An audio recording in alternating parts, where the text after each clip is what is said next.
In this example, the two columns 1 to 3 and AC generated by the uncollect in the first return are two independent columns. They have different lengths and their rows are completely irrelevant. We call them heterologous. Heterologous columns are usually generated from chain queries that are independent. These two chain queries generate two data streams. In the first stream, there are two columns, nodes and node names. And in the second stream, there are paths and array of node IDs in the path. Columns from different data streams are heterologous columns, like the name of nodes and the node IDs are heterologous.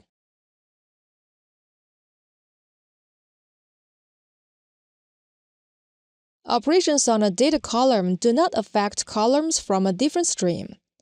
For example, the function count in the return clause aggregates the node names, namely, aggregates the first data stream.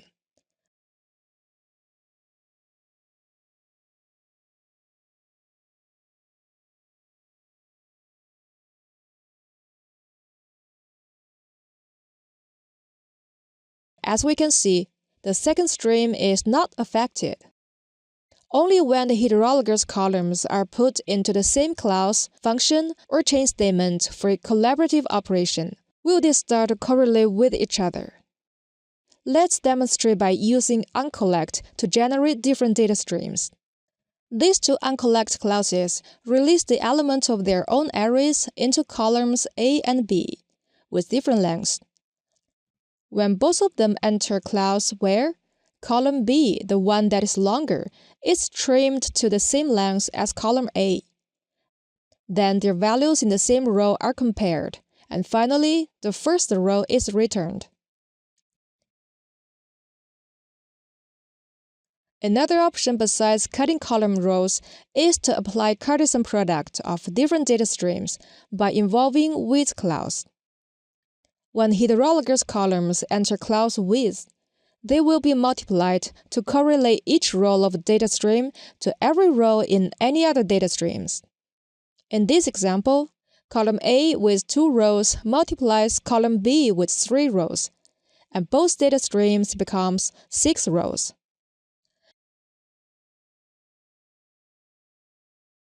Then, clause where deletes some rows based on the comparison of values in each row.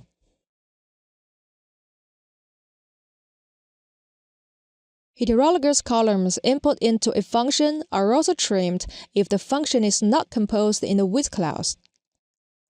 The power function in this example uses column B as the base value and column A as the exponent.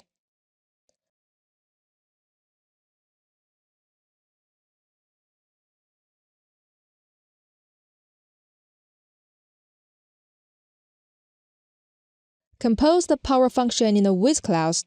Then column A and B are multiplied before the power operation is executed.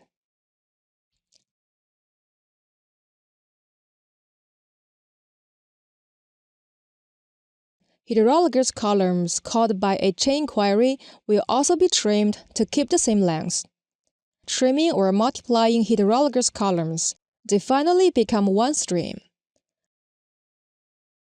The last point to introduce about data stream is the mechanism how multiple executions of chain query is triggered, and how to perform operations against the result of each single execution independently. This is an example from the lesson of filtering condition, which demonstrated the call of an external alias by the filter expression in the parameter nodes.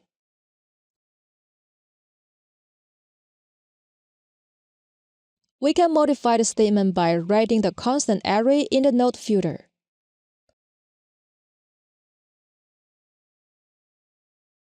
When a chain query does not call any external alias, or it does call but the alias has only one row, then this query is executed one time, also called a single execution. If a chain query calls an alias that has multiple rows, like the columns of cards acquired from the uncollect clause, then the query will be executed multiple times, which in this case is 3 times. Each time a value from the column is called.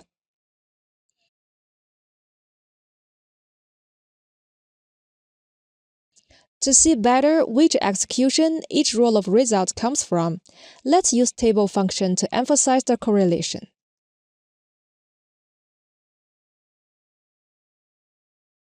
It's clearly shown that the first execution yields 2 results, while the second execution 3 results, and the third 2 results.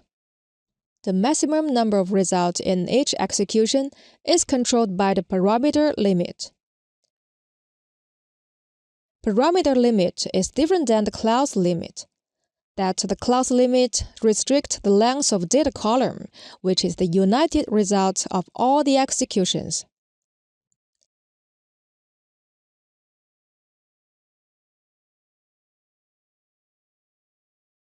Another operation that affects the result of each execution of query is the query prefix optional, which has been introduced in the lesson of template query. Let's have a quick review. Replace CA003 with CA018.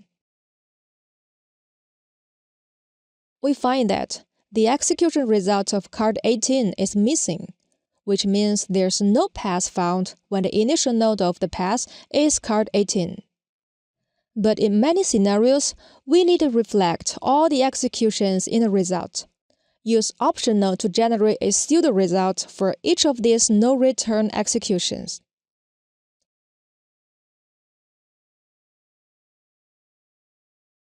The metadata in the pseudo result have empty IDs,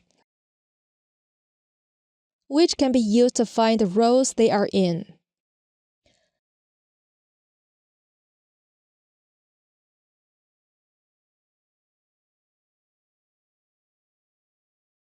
We can use subquery to realize almost every kind of operation, from clauses to functions. Suppose we want to skip one row of results from each execution. First, revise the UKL to skip one row from all the results.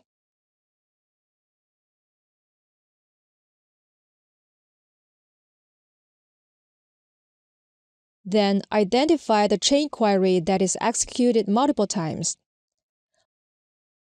Also identify the operations to be performed against the result of each execution. The identified parts are the so-called subquery. Wrap the subquery with clause call using curly brace.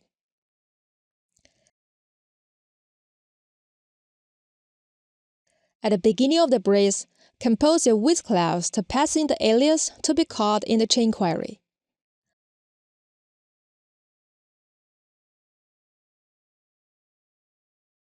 At the end of the brace, compose a return clause to pass out the alias which is defined inside the brace.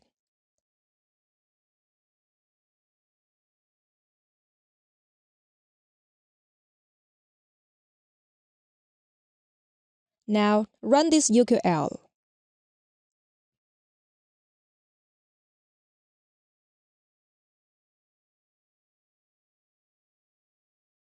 This is the summary of data stream and data column. Most of them are covered in a demonstration just now.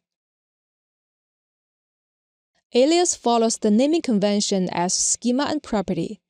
Alias with characters other than letters, numbers, and underscore should be wrapped with backquote when called in the UQL. Functions should be composed in the clause.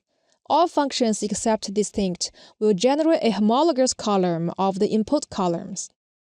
Function case is special in terms of syntax. It employs reserved words case, when, then, else, and and. The else is optional. Operations performed by clauses are quite different from each other. Data rows are introduced in or removed from the data stream after most of the clause operations.